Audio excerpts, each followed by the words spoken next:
एक के बाद एक इतनी सारी बातें होने के बाद उनके अंदर गुस्से का लावा बन चुका था, जो अब किसी भी वक्त फटने वाला था। तुम लोगों की औकात सिर्फ बातें बनाने की है।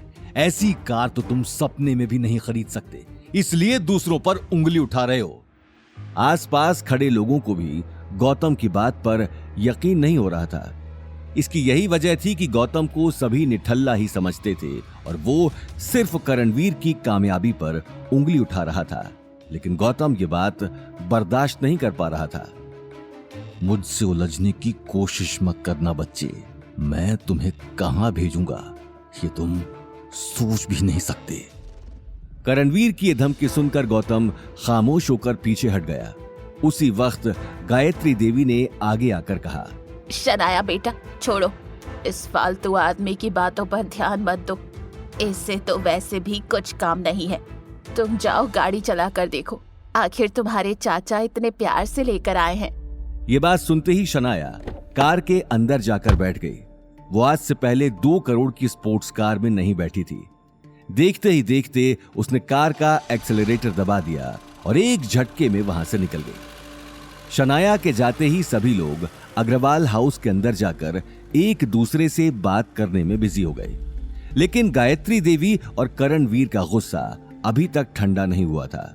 देखते ही देखते परिवार के बाकी लोग भी पार्टी की तैयारियों में बिजी हो गए। लेकिन गौतम के शक की सुई अब तक कार पर ही अटकी हुई थी। सभी के अंदर जाते ही उसने मुंशी जी को फोन पर कार और शनाया की लोकेशन के बारे में बता दिया।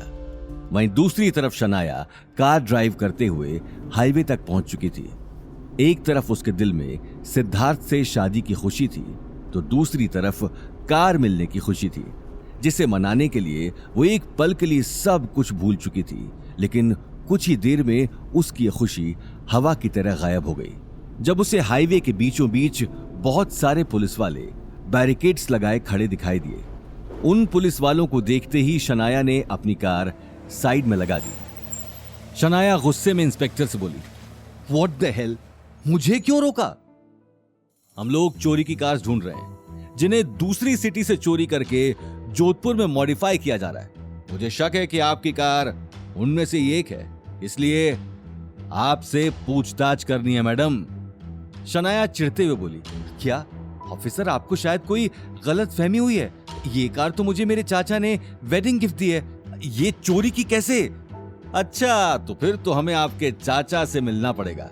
हवलदार, मैडम को गाड़ी में बैठाओ और इनकी कार को पुलिस स्टेशन पहुंचा देना। इंस्पेक्टर की बात सुनते ही हवलदार एक झटके में कार लेकर वहां से निकल गया। चलिए मैडम, आपके चाचा के पास।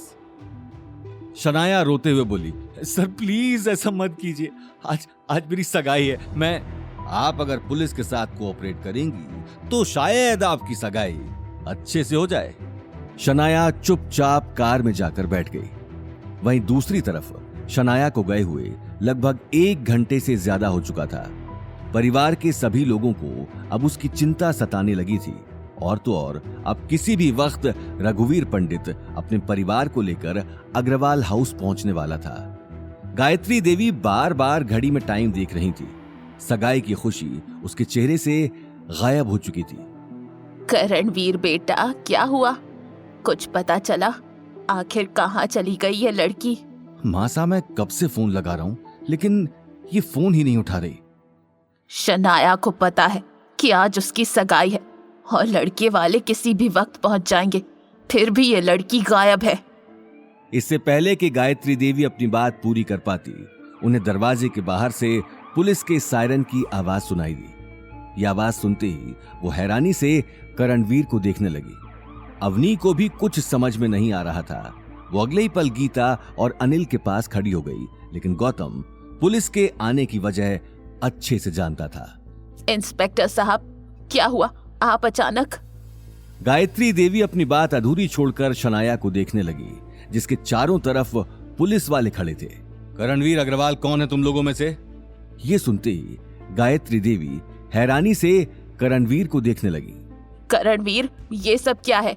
ये पुलिस वाले तुम्हारे? आगे की कहानी जानने के लिए देखिए अगला एपिसोड सिर्फ पॉकेट एफएम के यूट्यूब चैनल पर और रॉयल वारिस के सारे एपिसोड्स को सुनने के लिए डिस्क्रिप्शन में दी लिंक से डाउनलोड करें पॉकेट एफएम ऐप।